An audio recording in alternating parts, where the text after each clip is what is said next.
أعوذ بالله من الشيطان الرجيم. بسم الله الرحمن الرحيم.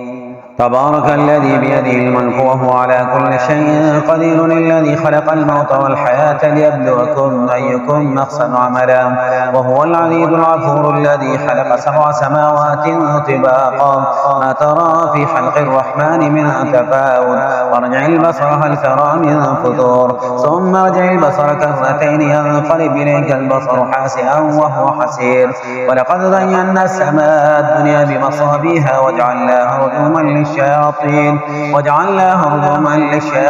وأعتدنا لهم عذاب السعير.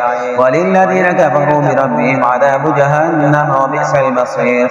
إذا ألقوا فيها سمعوا لها شهيقا وهي تفور تكاد تميز من الغيظ، كلما ألقي فيها فوج سألهم حسنتها ألم يأتكم نذير، قالوا بلى قد جاءنا نذير فكذبنا وقلنا ما نزل الله من شيء إن أنتم إلا في ضلال كبير.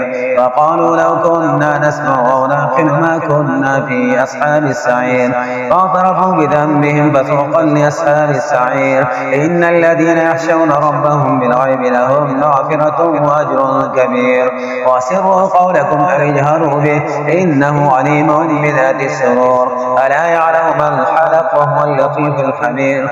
هو الذي جعل لكم الأرض ذلولا فامشوا في مناكبها وكلوا من رزقه وإليه النشور. أأمنتم من في السماء أن يخسف بكم الأرض فإذا هي تمور، أم أمنتم من في السماء أن يرسل عليكم حاسبا، فستعلمون كيف نذير. ولقد كذب الذين من قبلهم فكيف كان نكير. أولم يروا إلى الطير فوقهم صافات ويقبضن ما يمسكهن إلا الرحمن إنه بكل شيء بصير. أما هذا الذي هو جند لكم ينصركم من دون الرحمن إن الكافرون إلا في غرور. أما هذا الذي يرزقكم من أمسك رزقه واللجوا في عتو ونفور. أفمن يمشي مكبا على وجهه أهدى أمن يمشي سويا على صراط مستقيم.